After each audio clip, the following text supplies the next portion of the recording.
People say kings have royal blood, even blue blood, but nobody's quite sure what that means. If a vampire bit a king, would they have royal blood too? Some people think kings themselves are a little bit like vampires.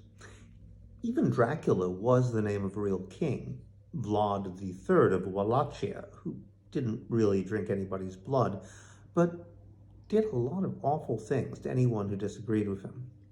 Back then, you always had to remove your hat in the presence of a king.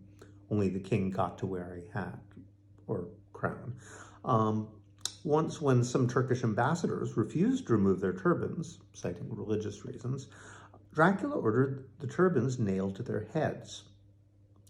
Around the same time, there was a Hungarian noblewoman named Countess Elizabeth who treated her servant girls so badly that there was a rumor she used to kill them and take baths in their blood so as to keep her skin young, though it seems unlikely that that was really true.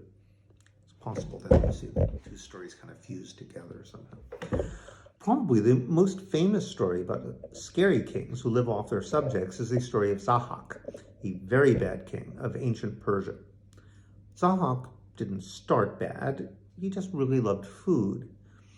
So the devil, this is the story, appeared in his court, disguised as a cook. Why do you always just eat vegetables, he said, because back then, according to the story, people were vegetarians. You should kill animals and drink their blood, it's much tastier. And the cook made tasty meat dishes, and they were indeed so good that Zahak said, "This is wonderful, you've made me so happy. You can have any reward you wish."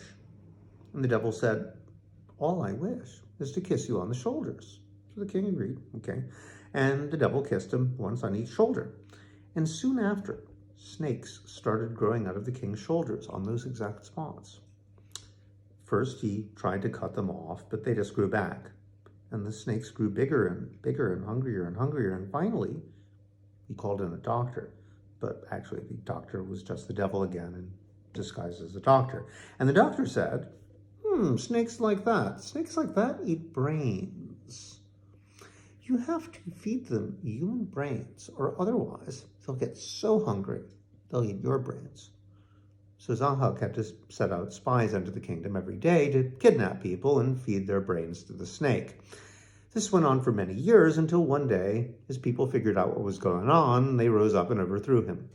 According to one story, they didn't actually kill him, but they left him chained in a cave to be hungry for all eternity.